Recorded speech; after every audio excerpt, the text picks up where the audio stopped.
Assalamualaikum warahmatullahi wabarakatuh. Di sini kami mahasiswa pendidikan fisika angkatan 2020 dari kelompok C akan menjelaskan. Nah, di sini kami dari kelompok C dengan ketua kelompok kami ada M. Agus Afifuddin dengan NIM akhiran 2084. Kemudian dengan beranggotakan yang pertama ada Anissa Zikro Afifah dengan NIM akhiran 2034. Kemudian ada Sia Indah Dita Masnullah dengan akhiran 2035. Kemudian ada Ahmad Nur Razak dengan NIM akhiran 2037. Ya Wulandari dengan akhiran NIM 2082. Dan yang terakhir ada Helmi Aminuddin dengan akhiran NIM 2100. Nah, untuk topik pembahasan fisika kuantum pada kesempatan kali ini kita membahas tentang dua bab. Yang pertama ada latar belakang eksperimen kuantum dan yang kedua ada tentang mekanika gelombang. Nah, sebelum itu mari kita bahas tentang ringkasan babnya terlebih dahulu. Nah, berbicara tentang latar belakang eksperimen fisika kuantum, ini seiring dengan berkembangnya zaman dan berbagai peralatan yang digunakan dalam percobaan, para fisikawan menemukan bahwa terdapat berbagai fenomena yang tidak dapat dijelaskan menggunakan teori fisika klasik, di mana fenomena ini baru dapat dijelaskan pada awal abad ke-20. Nah, dari hal tersebut, ada beberapa fenomena yang melatar belakangi awalnya fisika kuantum. Yang pertama itu ada fenomena tentang radiasi benda hitam. Di sini bencana ultraviolet. Nah, kegagalan fisika klasik itu yang tadi diawali dari akhir bab 19 ketika para fisikawan itu tidak dapat menjelaskan fenomena di mana fenomena ini yaitu radiasi benda hitam. Nah, namun tidak ada benar-benar benda hitam yang sempurna yang ada di dunia ini. Nah, teori benda hitam ini akan menyerap seluruh cahaya yang datang tanpa memancarkan radiasi energi berupa panas seperti benda-benda lainnya. Namun pada faktanya, benda hitam tetap memancarkan radiasi energi dengan tingkat atau intensitas yang berbeda.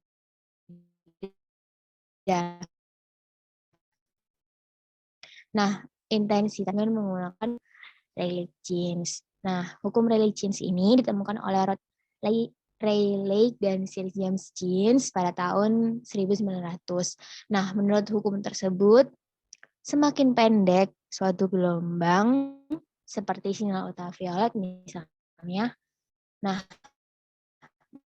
maka intensitas radiasinya itu semakin tinggi.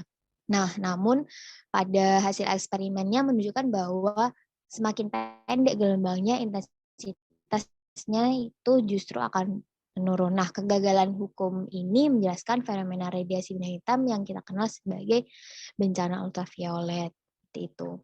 Nah, kedua ada tentang postulat Planck. Nah, di mana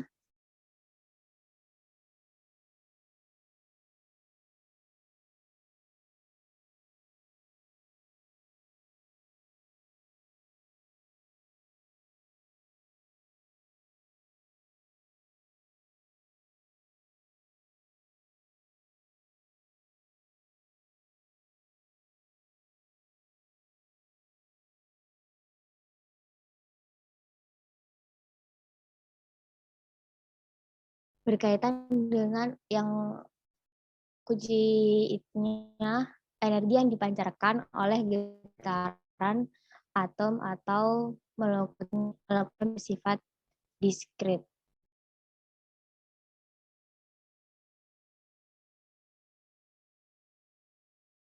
Nah, itu diawali oleh atom yang bergetar hanya dapat menyerap dan memancarkan energi kembali dalam bentuk kuanta. Nah, apabila energi radiasi berbanding lurus dengan frekuensi radiasi, maka frekuensinya akan meningkat. Nah, energinya akan semakin besar. Nah, meskipun demikian tidak ada satu gelombang yang dapat memiliki energi melebihi tersebut.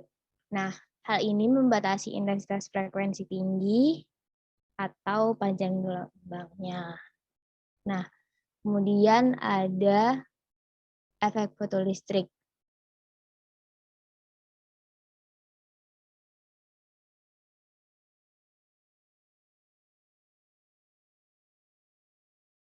Nah, pada efek fotolistrik ini diawali dengan seorang fisikawan bernama Philip Lenard yang suka dengan eksperimen berkaitan dengan sinar katoda yang akhirnya berhasil mengantarkan dia ke suatu hadiah Nobel pada tahun 1905.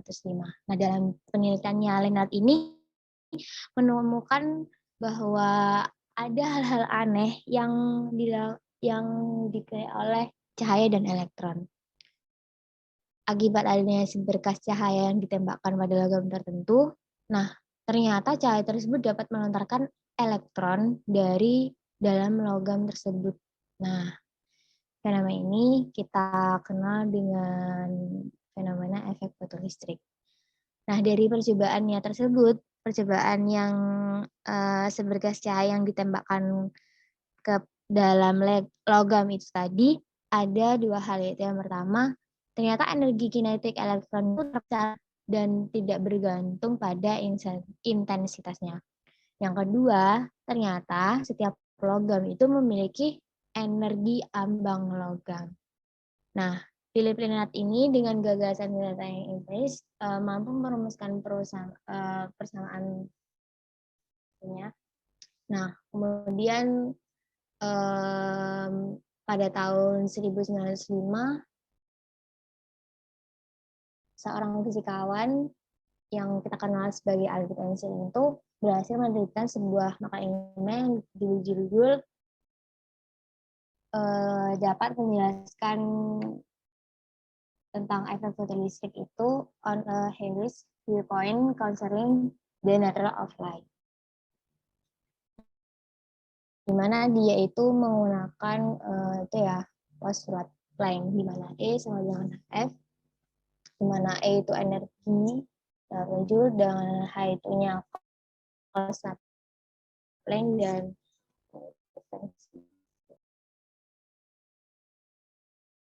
kemudian yang terakhir ada efek Compton. Nah, efek Compton ini terjadi kan setelah efek fotolistrik ya. Nah, pada tahun 1922, Arthur Holly Compton itu menemukan sebuah fenomena yang tidak kalah menarik dari fenomena efek fotolistrik tadi. Nah, pada penemuan kali ini tuh ada sebuah elektron yang memang sengaja disinari dengan gelombang cahaya. Nah, sehingga terjadi fenomena yang aneh gitu ya. Nah, di mana elektron ini terpental dengan sudut tertentu dan kemudian cahaya juga tersimpang dengan membentuk sudut tertentu.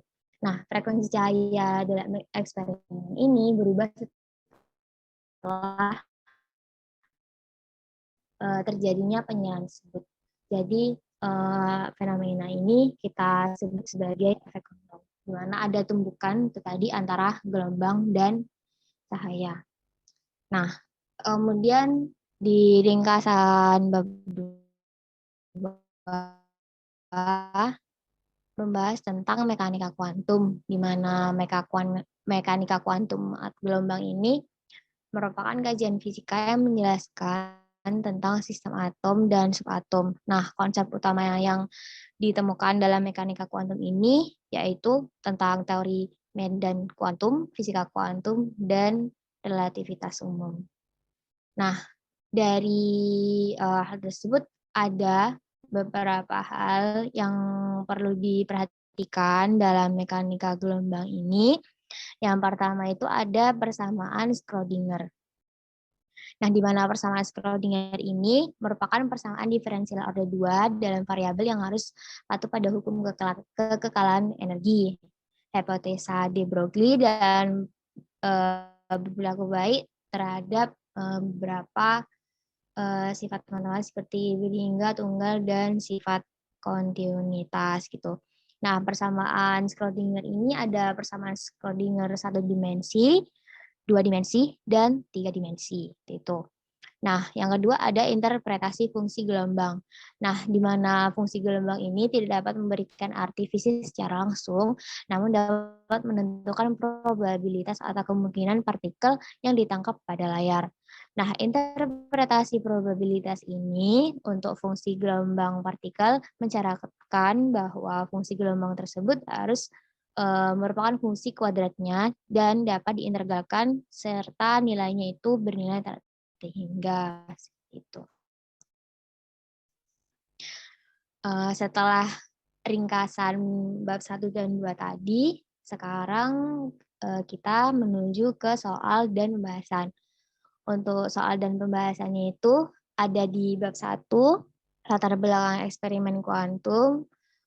Kita ada 4 soal, dan di bab 2, mekanika gelombang, kita ada 2 soal. Nah, yang pertama, buktikan bahwa hukum radiasi Planck dan hukum radiasi Rayleigh-Jeans itu identik pada frekuensi rendah maupun tinggi. Nah, kemudian jawab.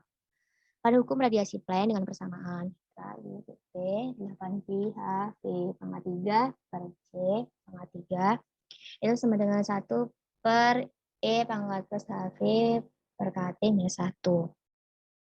Nah, sebelum itu mungkin dapat itu ya sedikit saya jelaskan kalau hukum Planck ini itu menjelaskan tentang rapat spektrum di mana radiasi elektromagnetiknya itu yang dilepas dari benda hitam dalam kesetimbangan termal dalam temperaturnya T. Nah, radiasi spektrum suatu benda ini menjelaskan seberapa banyak energi yang dilepas sebagai radiasi pada beberapa frekuensi itu. Nah,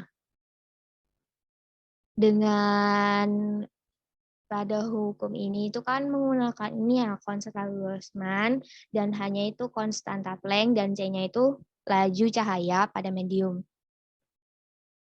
Nah, pada batasan frekuensi rendah itu panjang gelombangnya itu tinggi. Ya. Jadi dapat dilihat bahwa itu dari persamaan yang hukum radiasi Planck itu bahwa E dengan pangkat HV per KT itu sebanding atau sama besar dengan 1 plus HV per KT. Nah, sehingga dari persamaan itu didapatkan kalau yang tadi 8 pi HV pangkat 3 per C pangkat 3 itu dikalikan 1 per HV per KT. Nah, kemudian didapatkan hasil bahwa U-nya sama dengan 8 pi KT kuadrat per C pangkat 3. Nah, identik. Mengapa dikatakan identik? Karena berarti terbukti kalau pada hukum radiasi Planck dengan frekuensi rendah itu memiliki yang sama distribusi Rayleigh-Jeans gitu. Nah, hukum Planck ini cenderung Rayleigh-Jeans, sedangkan pada batas frekuensi tinggi pendek itu kalau memang kalau untuk frekuensi rendah hukum Planck ini cenderung ke hukum Rayleigh-Jeans. Nah, kalau pada batasan frekuensi tinggi hukum Planck ini lebih cenderung ke perkiraan Wien seperti itu. Mungkin untuk soal yang pertama sudah. Nah, kemudian ke soal yang kedua. Nah, untuk soal yang kedua ini akan dijelaskan oleh rekan saya kepada saya, persilahkan. Baik, Di sini saya akan melanjutkan pembahasan mengenai latar belakang fisika kuantum. Untuk soal yang kedua yaitu terdapat suatu foton dengan panjang gelombang 0,06 nanometer mengalami hamburan Compton dengan sudut hamburan yaitu 37 derajat. Kemudian ditanyakan tentukan panjang gelombang foton yang dihamburkan, energi foton yang terhambur, dan energi yang diberikan pada elektron yang terpantul. Baik, kita jawab dulu untuk soal yang pertama. Jadi rumus untuk panjang gelombang foton yang dihamburkan adalah lambda aksen dikurangi lambda sama dengan H per M0C dikali 1 min cos theta. Di sini H merupakan konstanta Planck, yaitu 6,6 kali 10 pangkat min 34, kemudian M0 yaitu 9,1 kali 10 pangkat min 31, kemudian C merupakan kecepatan cahaya, yaitu 3 kali 10 pangkat 8. Kemudian 1 min cos 37, karena merupakan sudut hamburan dari hamburan Compton tersebut. Cos 37 merupakan 0,8.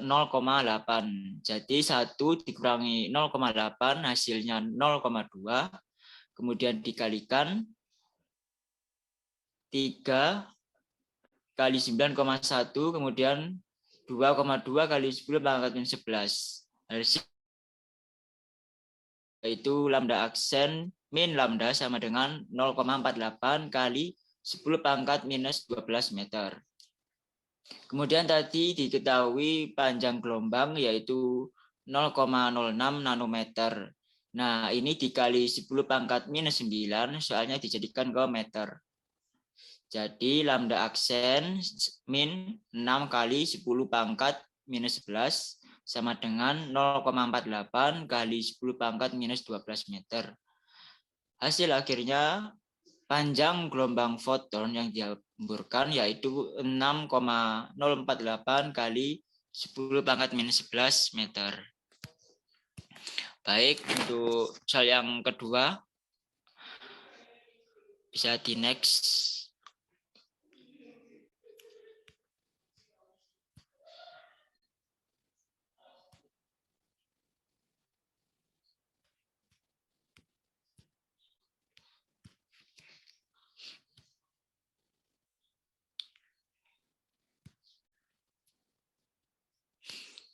Nah, sekarang kita mau mencari energi foton yang terhambur. Yaitu kita dapat menggunakan dengan rumus E sama dengan H kali F.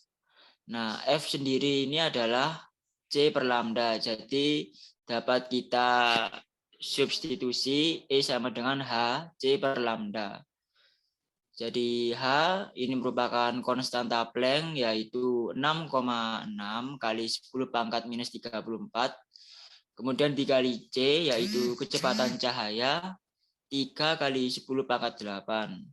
Per lambda, lambda tadi diketahui 6,048 kali 10 pangkat minus 11. Jadi dihitung menggunakan sistem persamaan biasa.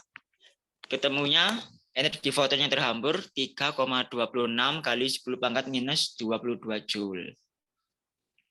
Kemudian untuk yang selanjutnya, menentukan energi yang diberikan pada elektron yang terpantul. Jadi persamaannya E sama dengan E foton dikurangi E foton yang terhambur. Untuk E foton yaitu Hc per lambda dikurangi E foton yang terhambur Hc per lambda aksen. Maka bisa kita keluarkan Hc dikali 1 per lambda minus 1 per lambda aksen. Kita tahu bahwa H merupakan konstanta Planck yaitu 6,6 kali 10 pangkat minus 34. Kemudian C adalah kecepatan cahaya 3 kali 10 pangkat 8. Kemudian dikali 1 per lambda. Lambda tadi diketahui hasilnya 6 kali 10 pangkat minus 11 dikurangi 1 per lambda aksen. 1 per lambda aksen di sini adalah 6,048 kali 10 pangkat minus 11. Kemudian E sama dengan 6,6 kali 10 pangkat minus 34 dikali 3 kali 10 pangkat 8 per 10 pangkat minus 11. Kemudian dijadikan 1 menjadi 1 per 756. Hasil akhirnya, energi yang diberikan pada elektron yang terpantul adalah 2,62 kali 10 pangkat minus 17 Joule. Baik, mungkin sekian dari pembahasan soal nomor 2. Selanjutnya saya akan serahkan ke pemateri selanjutnya.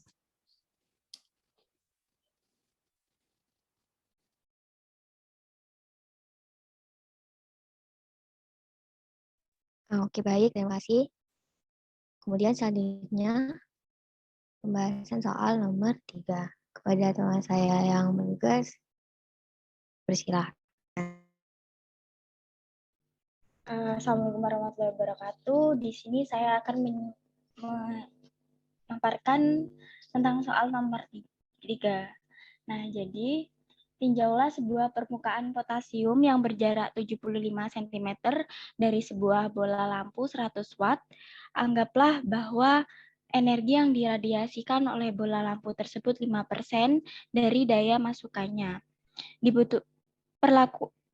Perlakukanlah setiap atom potasium bagaikan piringan berdiameter 1A. Tentukanlah waktu yang dibutuhkan oleh setiap atom tersebut untuk menyerap sebuah energi yang setara dengan fungsi kerja sebesar 2,0 eV mengikuti interpretasi gelombang cahaya. Nah, jawabannya yaitu pertama, kita lakukan dengan memperlakukan bola lampu sebagai titik sumber. Intensitas di tempat potasium berada adalah pertama, intensitas merupakan daya dibagi dengan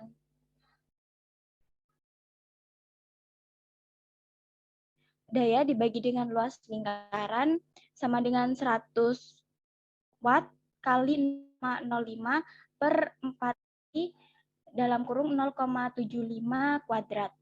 Di sini kita temukan hasilnya yaitu 0,707 watt per meter kuadrat. Nah, daya yang mengenai setiap atom potasium adalah daya per atom sama dengan intensitas kali luas per atom. Di sini sudah kita ketahui intensitasnya yaitu 0,707, kemudian dikali dengan luas per atom yaitu pi dalam kurung 1 kali 10 pangkat 10 meter dikuadratkan dibagi dengan 4, yaitu dapat kita ketahui hasilnya 5,56 kali 10 pangkat min 21. Next.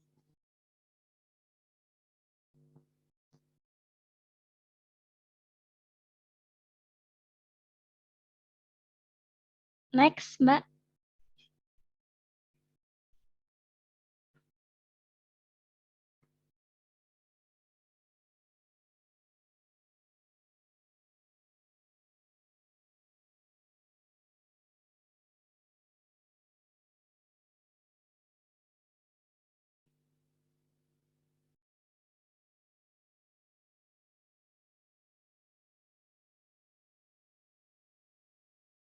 Nah, dalam kalkulasi ini diasumsikan bahwa seluruh energi datang telah diserap.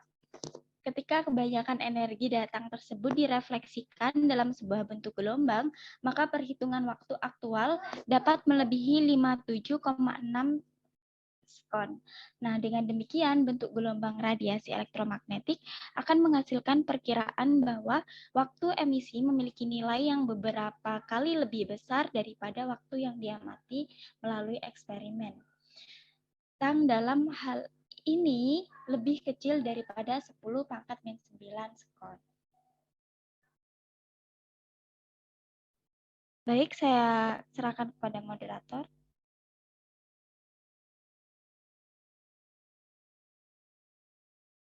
Oke, baik. Terima kasih untuk saya yang bertugas.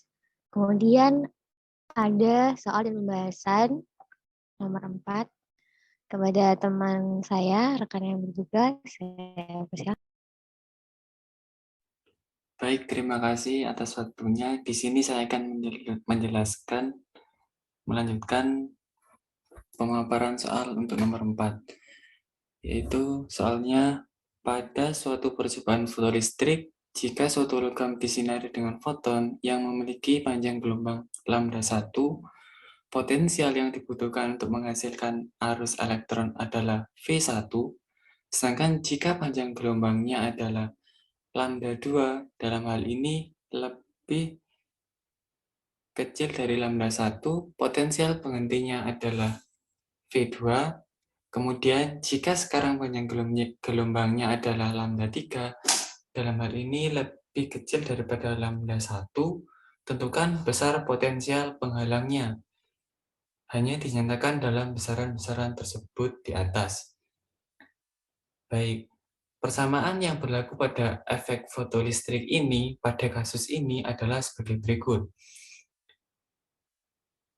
HC1 sama dengan lambda HC1 sama dengan lambda 1 sama dengan EV1 plus HW0. Kita anggap sebagai persamaan 1. Kemudian HC per lambda 2 sama dengan E kali V2 tambah HW0. Kita anggap sebagai persamaan kedua. Next.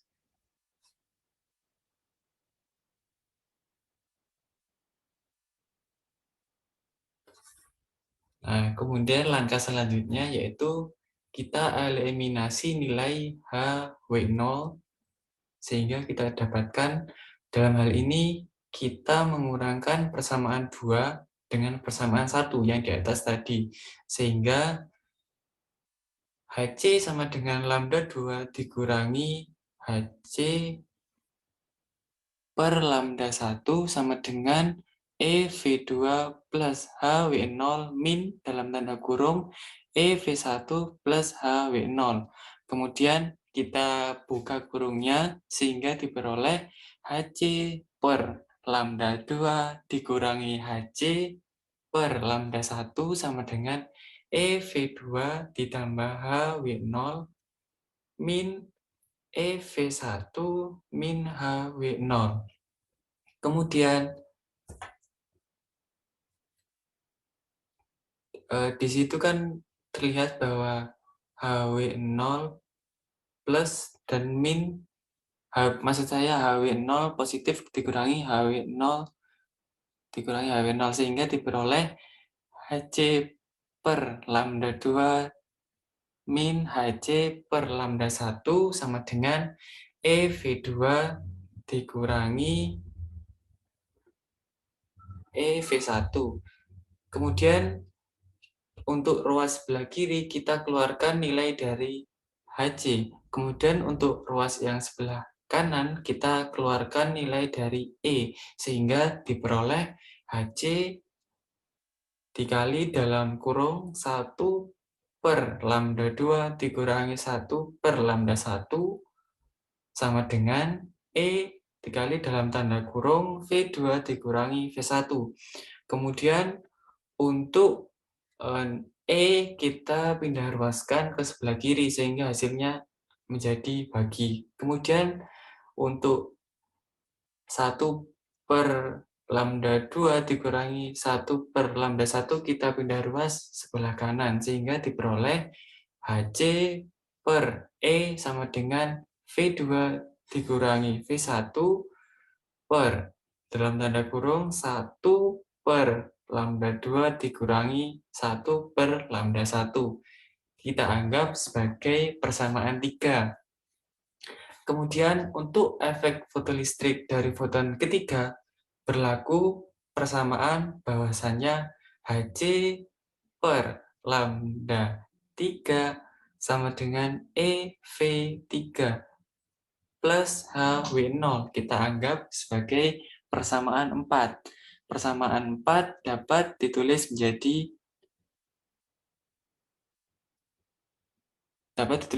HC per lambda 3 dikurangi HC per lambda 1 sama dengan EV V3 plus HW0 min dalam tanda kurung V1 plus HW0.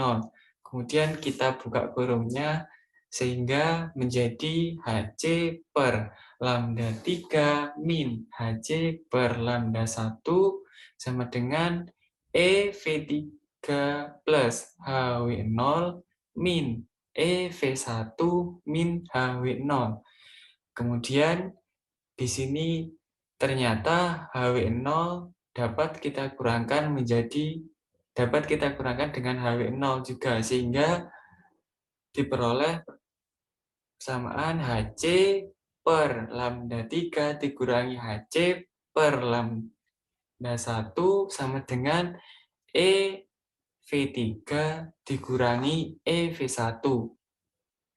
Kemudian kita untuk ruas yang sebelah kiri kita keluarkan nilai dari HC, kemudian untuk yang ruas sebelah kanan kita keluarkan E-nya, sehingga diperoleh HC dalam tanda kurung 1 per lambda 3 dikurangi 1 per lambda 1 sama dengan E dalam tanda kurung V3 dikurangi V1.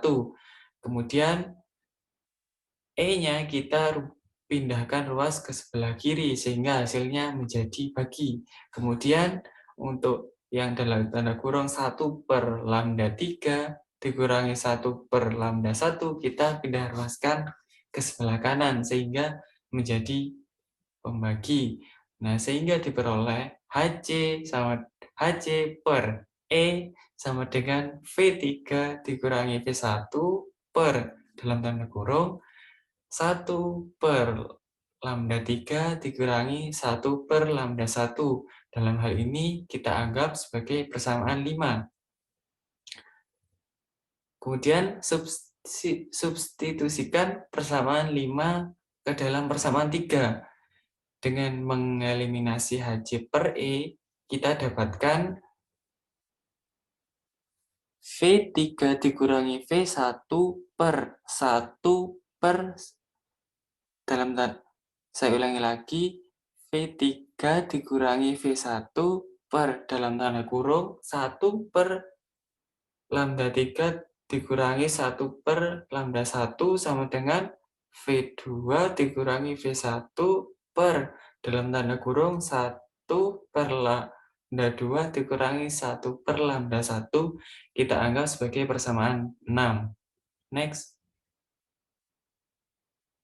Nah, kita dapat menyederhanakan persamaan 6 di atas, sehingga diperoleh V3 dikurangi V1 sama dengan lambda 2 dalam tanda kurung lambda 1 dikurangi lambda 3 per lambda 3 dalam tanda kurung lambda 1 min lambda 3 dikalikan dengan dalam tanda kurung V2 dikurangi V1.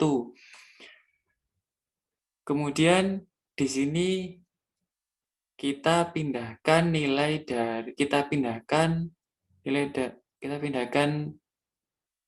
V1-nya ke ruas sebelah kanan. Dan kita kalikan V2 min V1-nya ke atas sehingga diperoleh V3 sama dengan lambda 2 buka dalam kurung kurawal, kemudian dalam tanda kurung lambda 1 dikurangi lambda 3 dikalikan dalam tanda kurung V2 min V1 per lambda 3 dalam tanda kurung lambda 1 min lambda 2 plus V1. Kemudian kita kalikan tanda kurung yang berada di dalam kurung kurawal, sehingga diperoleh persamaan V3 sama dengan lambda 2 dalam tanda kurung lambda 1 dikalikan dengan V2 min lambda 1 V1 min lambda 3 V2 plus lambda 3 V1 kemudian per lambda 3 dalam tanda kurung V1 lambda 1 dikurangi lambda 2 kemudian plus V1. Nah, kemudian langkah selanjutnya di sini diperoleh persamaan V3 sama dengan lambda 2 dalam tanda kurung lambda 1 V2 min lambda 1 V1 min lambda 3 V2 plus lambda 3 V1. Kemudian kita tambahkan dengan V1. Tadi kan V1-nya itu kita gabungkan dengan per yang di sebelah kirinya. Sehingga V1-nya ini kita harus kalikan dengan penyebut yang ada di per yang tadi. Sehingga diperoleh plus V1 dikalikan lambda 3 dalam tanda kurung lambda 1 min lambda 2. Kemudian per lambda 3 dalam tanda kurung lambda 1 min lambda 2. Kemudian langkah selanjutnya di sini kita kalikan tanda kurung yang ada di situ sehingga diperoleh V3 sama dengan lambda 1 lambda 2 V2 dikurangi lambda 1 V lambda 2 V1 dikurangi lambda 2 lambda 3 V2 plus lambda 2 lambda 3 V1 plus lambda 1 lambda 3 V1 dikurangi lambda 1 lambda 3 V1 per lambda 3 dalam tanda kurung lambda 1 dikurangi lambda 2. Kemudian di sini kita kelompokkan yang di belakangnya mengandung nilai V2, kemudian kita kelompokkan lagi yang mengandung nilai V1. Sehingga diperoleh V3 sama dengan lambda 1, lambda 2, V2 dikurangi lambda 2, lambda 3, V2 dikurangi lambda 1, lambda 2, V1 plus lambda 1, lambda 3, V1 plus lambda 2, lambda 3, V1 min lambda 2, lambda 3, V1 plus per lambda 3 dalam tanda kurung lambda 1 dikurangi lambda 2. Kemudian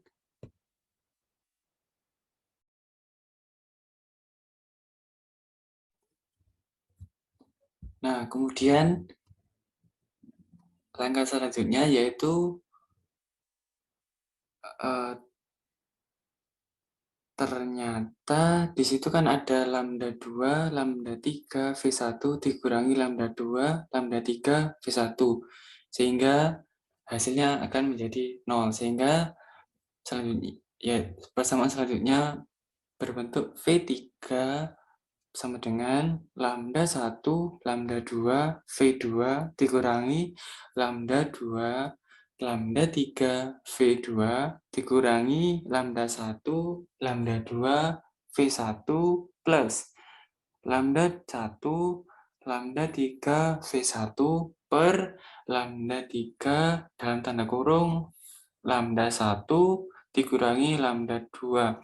Kemudian kita buat semacam dalam sebuah kurung, kemudian ada dua variabel yang kita keluarkan, sehingga diperoleh sebuah persamaan V3 sama dengan lambda 2 dalam tanda kurung lambda 1 dikurangi lambda 3, kemudian dikalikan V2, kemudian dikurangi lambda 1 dalam tanda kurung lambda 2 dikurangi lambda 3, kemudian dikalikan V1 per lambda 3 dalam tanda kurung lambda 1 per lambda 2.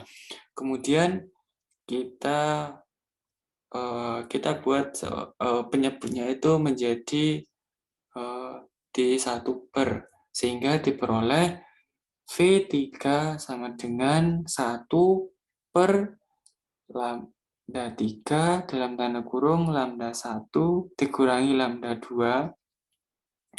Kita kalikan dengan lambda 2 dalam tanda kurung lambda 1 min lambda 3 dikalikan V2 dikurangi lambda 1 dalam tanda kurung lambda 2 dikurangi lambda 3 dikalikan V1.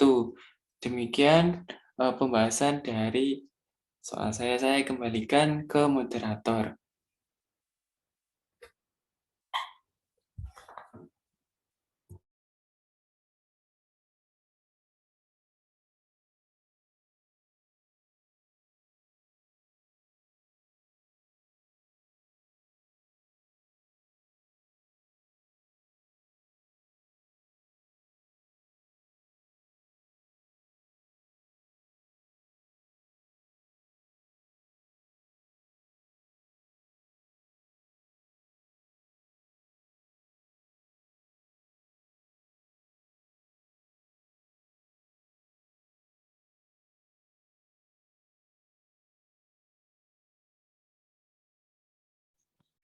Oke, baik.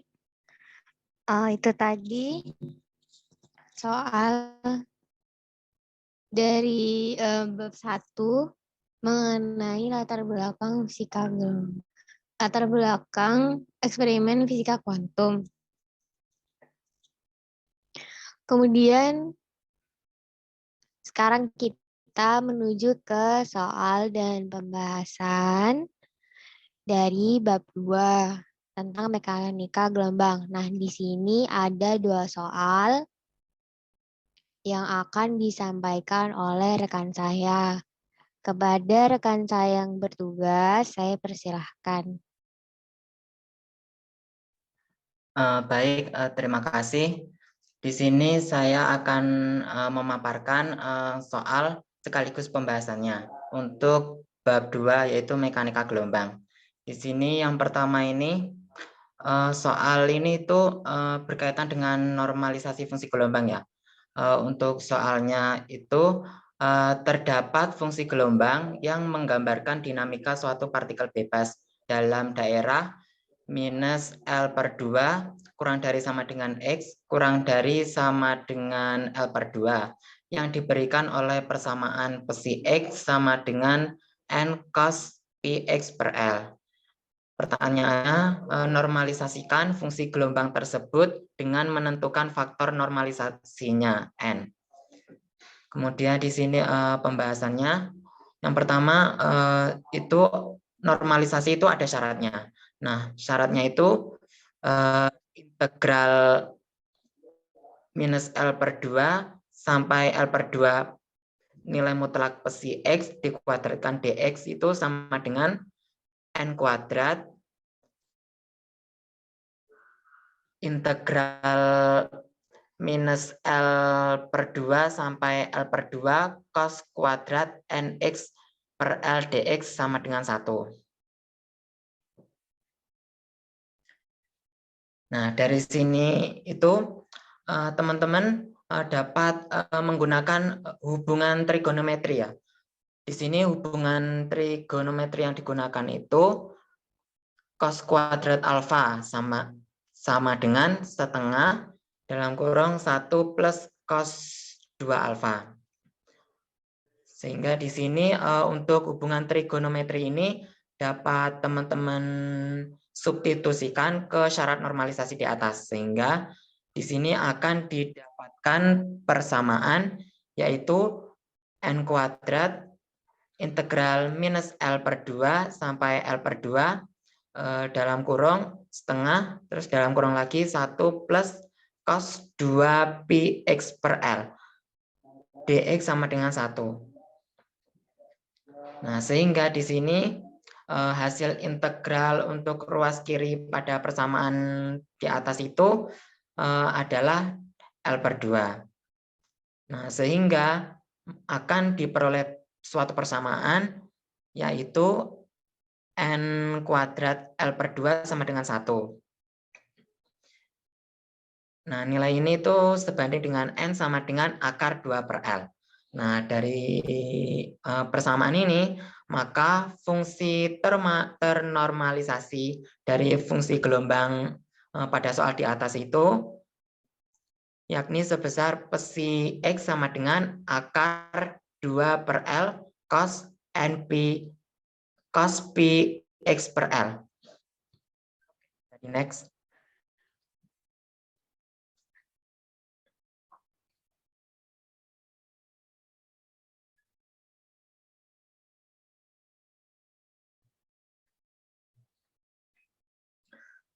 Baik, untuk soal yang kedua ini kita membahas interferensi dari dua gelombang ya.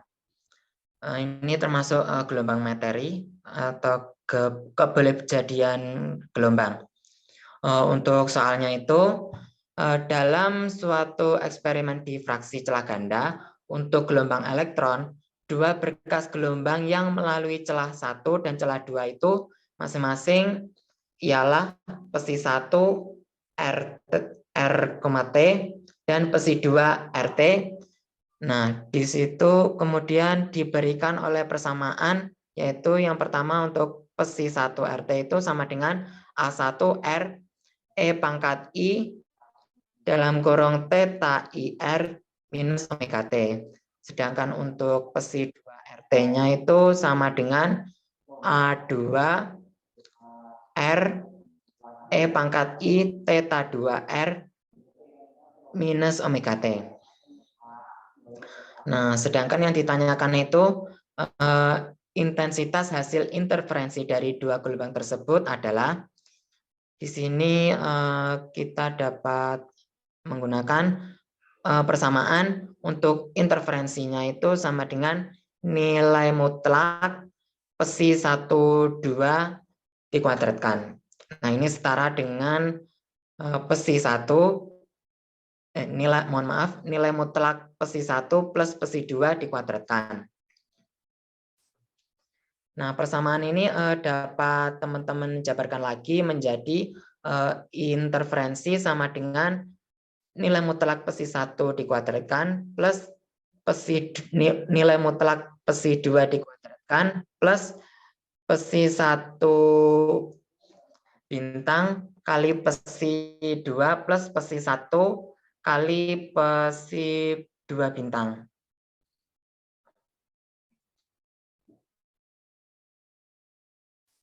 Nah, tanda bintang ini bisa teman-teman sebut sebagai asterisk ya.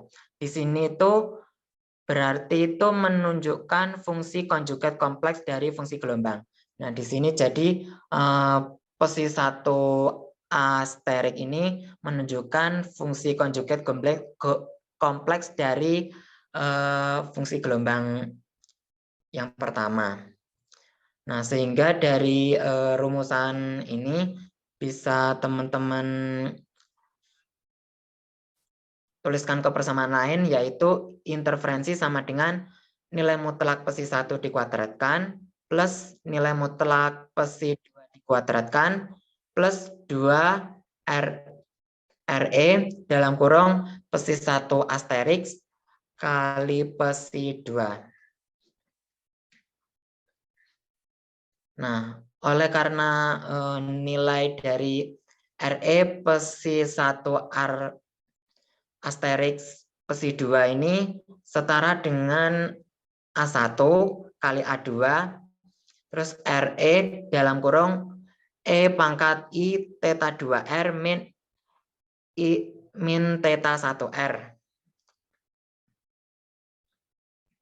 Nah, kemudian dapat teman-teman jabarkan lagi sehingga akan diperoleh persamaan RE psi 1 asterisk psi 2 sama dengan A1 kali A2 RE cos theta 2R minus theta 1R ditambah I sin theta 2R minus theta 1R. Ini bilangan imajiner ya. Nah, dari dari persamaan di atas ini akan didapatkan persamaan RE psi 1 asterik psi 2 sama dengan A1 kali A2 kali cos theta 2R minus theta 1R. Nah, dari persamaan inilah itu akan diperoleh nilai interferensi dua gelombang tersebut adalah A1 kuadrat plus A2 kuadrat plus 2 kali A1 kali A2 dikali cos theta 2R minus theta 1R. Oke, bisa di next.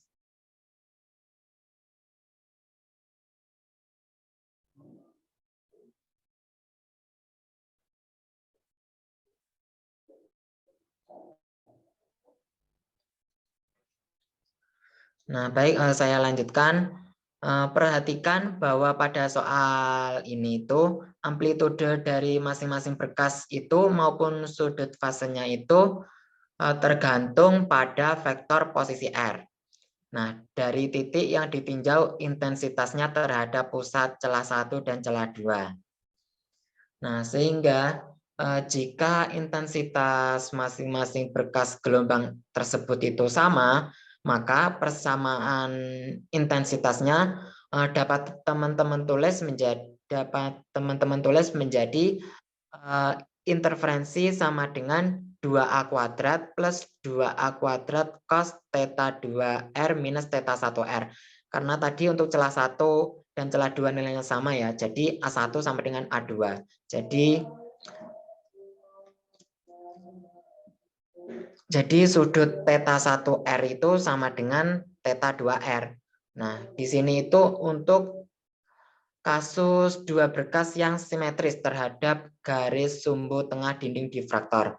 Nah, sehingga untuk intensitas totalnya itu akan berharga maksimum, yaitu I interferensi itu sama dengan 2A kuadrat plus 2A kuadrat sama dengan 4A kuadrat.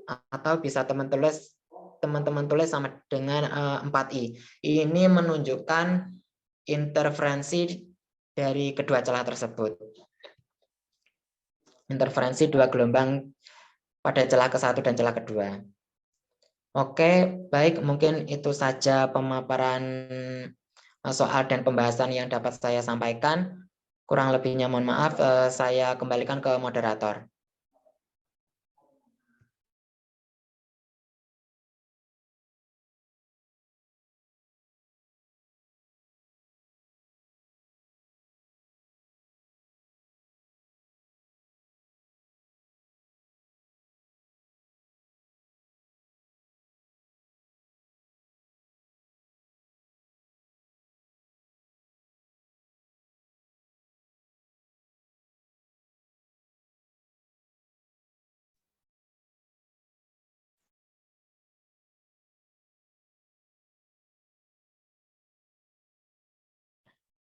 Oke, baik.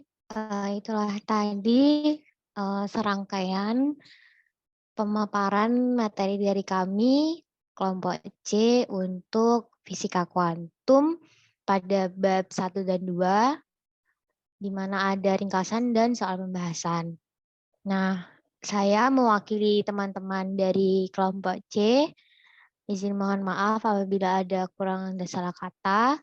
Saya akhiri. Terima kasih. Wassalamualaikum warahmatullahi wabarakatuh.